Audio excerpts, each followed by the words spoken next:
اب ایک بات نوٹ کیجئے، نفاق کا عموم جو ہے اس کے بارے میں ہم سمجھتے ہیں کہ منافق تو شاید کوئی علیحدہ ہی کوئی نوع ہے، جیسے نوع انسان، نوع مومن، نوع مسلم، نوع منافق نہیں۔ منافق بھی مسلم ہوتا ہے for all legal purposes, for all practical purposes, منافق مسلم ہوتا ہے، البتہ اندر سے مومن نہیں ہوتا۔ مسلم ہے، قانوناً اسلام اس کا ثابت، لیکن اندر مومن نہیں۔ یہ کیفیت ہے در حقیقت منافق کی۔ ایک ہے ایمان کے منافی کفر، یعنی کھلم کھلا ایک شخص انکار کر رہا، قرآن کا انکار کر رہا ہے، حضور کا انکار کر رہا ہے، یا اللہ کی توحید کا انکار کر رہا ہے، کھلم کھلا، یہ تو کافر ہو گیا۔ ایک وہ شخص ہے کہ جو اپنے اوپر اسلام کا پردہ ڈالے ہوئے ہے، کہتا ہے میں مسلمان ہوں، کلمہ شہادت ادا کرتا ہے، نماز پڑھتا ہے، روزہ رکھتا ہے، لیکن اندر سے کافر ہے، اس کے دل میں ایمان کی کوئی رمق موجود نہیں۔ تو در حقیقت یہی ترتیب ہے۔ پھر سورہ منافقون کے بعد سورہ تغابن آتی ہے۔ سورہ تغابن ہم اس منتخب نصاب کے دوسرے حصے میں پڑھ چکے ہیں، اور وہ حقیقت و ثمرات ایمان کے موضوع پر قرآن مجید کی جامع ترین صورت ہے۔ تو گویا کہ نفاق کا ایک مخالف ہے کفر، اس سے یہاں بحث نہیں ہو رہی۔ نفاق کا دوسرا متضاد ہے ایمان، اس سے یہاں بحث ہو رہی ہے۔ تو ایمان کے دو مخالف سمجھیے، ایک کفر، اس سے بحث نہیں ہے، ایک نفاق کہ بظاہر ایک شخص مسلم ہے، وہ اقرار کر رہا ہے، لیکن حقیقت میں وہ مومن نہیں ہے۔ اچھا، اس کی صورتحال یہ ہے، ہم یہ سمجھتے ہیں عام طور پر کہ ہمارا نفاق سے کیا تعلق، ہم پر تو نفاق حملہ آور ہو ہی نہیں سکتا۔ دیکھیے اس میں حضرت حسن بصری رحمت اللہ علیہ کا قول ہے، ما آمنہ الا منافق ولا خافہ الا مومن۔ نفاق کا خوف صرف مومن کو ہوتا ہے۔ جس کے پاس کوئی دولت ہے اسے ڈر ہے نا کہ ڈاکہ نہ پڑ جائے، چوری نہ ہو جائے۔ جس کے پاس ایمان ہے اسے نفاق کا اندیشہ رہتا ہے، کہیں نفاق کا ڈاکہ نہ پڑ جائے اور میرا ایمان جاتا نہ رہے۔ منافق کے پاس ایمان ہے ہی نہیں تو خوف کائے گا؟ اب کیا ڈاکو آئے گا تو کیا لے جائے گا، چور آئے گا تو کیا لے جائے گا؟ وہ غالب کا بڑا پیارا مصرع ہے کہ رہا کھٹکا نہ چوری کا، دعا دیتا ہوں رہزن کو۔ بھئی میری ایک پوٹلی تھی، پوٹلی میں کوئی مال تھا میرا، وہ چور لے گیا، اب مجھے کوئی کھٹکا نہیں، میں پاؤں پھیلا کے سوؤں گا، میرے پاس ہے ہی کیا جو چوری اور کوئی کر کے لے جائے گا۔ تو یہ کہ دعا دیتا ہوں رہزن کو، کہ رہا کھٹکا نہ چوری کا، دعا دیتا ہوں رہزن کو، میرے پاس کچھ ہے ہی نہیں تو کیا لے گا، کوئی کیا چرائے گا؟ اس لیے فرمایا کہ ما آمنہ الا منافق ولا خافہ الا مومن۔ اسی طریقے سے حضرت حنظلہ رضی اللہ تعالیٰ عنہ کا واقعہ آتا ہے کہ بہت ہی سبق آموز۔ عن ابی عثمان النہدی عن حنظلہ الاسیدی قال، یہ حضرت ابو عثمان سے روایت ہے، حضرت حنظلہ سے، قال وکان من کتاب رسول اللہ صلی اللہ علیہ وسلم، حالانکہ وہ حضور کے کاتبوں میں سے تھے، یعنی معتمد علیہ ترین جو لوگ ہوتے تھے ان سے حضور اپنی وحی کی کتابت کراتے تھے۔ قال لقینی ابو بکر فقال کیف انت یا حنظلہ، وہ کہتے ہیں کہ میری ملاقات ہوئی حضرت ابو بکر سے تو انہوں نے مجھ سے پوچھا کیسے حال ہے، کیا حال ہے تمہارا حنظلہ؟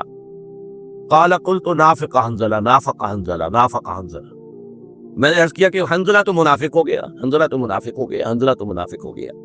قال سبحان اللہ ما تقول، حضرت ابو بکر نے فرمایا اللہ پاک ہے، تم کیا کہہ رہے ہو، سوچو تو صحیح۔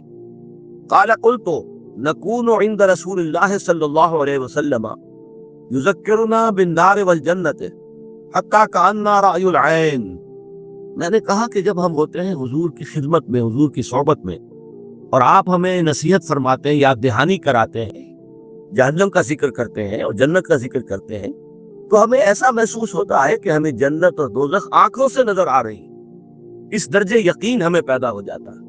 فَإِذَا خَرَجْنَا مِنْ عِنْدِ رَسُولِ اللَّهِ صلی اللہ علیہ وسلم، پھر جب ہم حضور کے پاس سے نکل کر آپ کی صحبت سے اٹھ کر آتے ہیں، عَافَسْنَا الْأَزْوَاجَ وَالْأَوْلَادَ، اب اس کے بعد آ کر ہم بیویوں میں اور اولاد میں مشغول ہو جاتے ہیں، پھر ہماری وہ کیفیات نہیں ہوتی۔ فَضَيِّعَاتِ فَنِسِينَ كَثِيرًا، اور ضائع کرنے والی چیزوں میں ہم مشغول ہو جاتے ہیں تو بہت سی باتیں ہم بھول جاتے ہیں۔ قال ابو بکر فواللہ الا نلقى مثل هذا، حضرت ابو بکر نے فرمایا، اگرچہ حضرت ابو بکر خود جواب دے سکتے تھے، مذاق کر سکتے تھے، لیکن انہوں نے موقع کو اچھا سمجھا، فرمایا بھائی اللہ کی قسم یہ کیفیت تو میری بھی ہے۔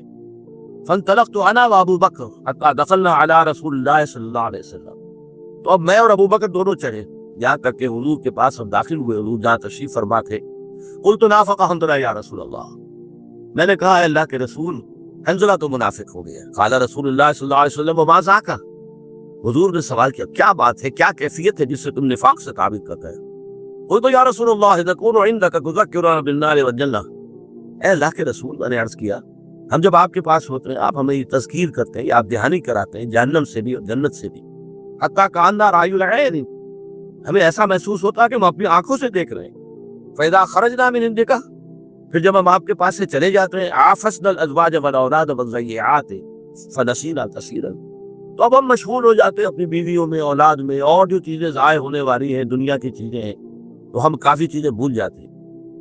قال رسول اللہ صلی اللہ علیہ وسلم، اب یہ دیکھیے جملہ حضور نے کیا فرمایا، والذی نفسی بیدہ، دیکھو مجھے قسم ہے اس ذات کی جس کے ہاتھ میں میری جان ہے، ان لو تدومون علی ما تکونون عندی وفی الذکر، اگر تمہاری وہ کیفیت مسلسل رہے جو میری صحبت میں ہوتی ہے اور ذکر کے وقت ہوتی ہے، لصافحتکم الملائکۃ علی فرشکم، تو پھر فرشتے تم سے تمہارے فرش، تمہارے بستروں پر مسافرہ کرنے کے لیے آتے، وفی طرقکم، تمہارے راستوں میں، ولکن یا حنظلۃ ساعۃ وساعۃ، یہ کیفیات جو ہے یہ تو کبھی کبھی نصیب ہوتی ہے، اس کی دوام نہیں ہو سکتا یہ کیفیت کہ جیسے آنکھوں سے تم دیکھ رہے ہو جنت کو اور آنکھوں سے دیکھ رہے ہو دوزخ کو، یہ کیفیت جو ہے ساعۃ فساعۃ، کبھی کبھی حاصل ہوتی ہے، ہمیشہ نہیں ہوتی۔ یہ صحیح مسلم کی روایت ہے۔ تو اس سے جو اندازہ میں آپ کو دینا چاہ رہا ہوں یہ ہے کہ اہل ایمان کو تو خوف رہتا ہے، خدشہ لاحق رہتا ہے، وہ اپنے اندر ذرا سا بھی فرق محسوس کرتے ہیں تو وہ اسے نفاق سے تعبیر کرتے ہیں۔ اب دیکھیے حضرت حذیفہ رضی اللہ تعالی عنہ کو حضور نے کچھ منافقین کے نام بتا دیے تھے۔ غزوہ تبوک سے جب واپس آ رہے تھے تو ایک تنگ سی گھاٹی میں سے گزر ہوا جہاں سے بس ایک اونٹ ایک وقت میں گزر سکتا تھا، تو حضور کے آگے آگے ایک صحابی چل رہے تھے لاٹھی لے کر، اور پیچھے حضور کی اونٹنی ہے، اور اس کے بعد ذرا فاصلے پر دوسرے صحابہ ہیں۔ تو کچھ منافق وہاں چھپے ہوئے تھے، انہوں نے حملہ کیا حضور کی جان لینے کے لیے۔ وہ جو صاحب آگے تھے لاٹھی لے کر، انہوں نے اپنی لاٹھی کی مدد سے انہیں کھدیڑ دیا وہاں سے۔ پھر حضور نے فرمایا حنظلہ تم چاہو تو میں تمہیں ان کے نام بتا دوں، حالانکہ وہ رات کا وقت تھا اور انہوں نے ڈھاٹھے باندھے ہوئے تھے اپنے، اور اپنا چہرے بالکل ڈھاکے ہوئے تھے۔ تو حضرت حنظلہ نے کہا ضرور فرما دیجیے، آپ نے ان کے نام بتا دیے، لیکن یہ کہہ دیا دیکھنا حنظلہ یہ میرا راز ہے، یہ کسی اور سے نہیں کہنا ہے، اس لیے کہ اصل میں تبوک سے واپسی کے بعد پھر حضور نے جہاد شروع کیا ہے منافقین کے خلاف۔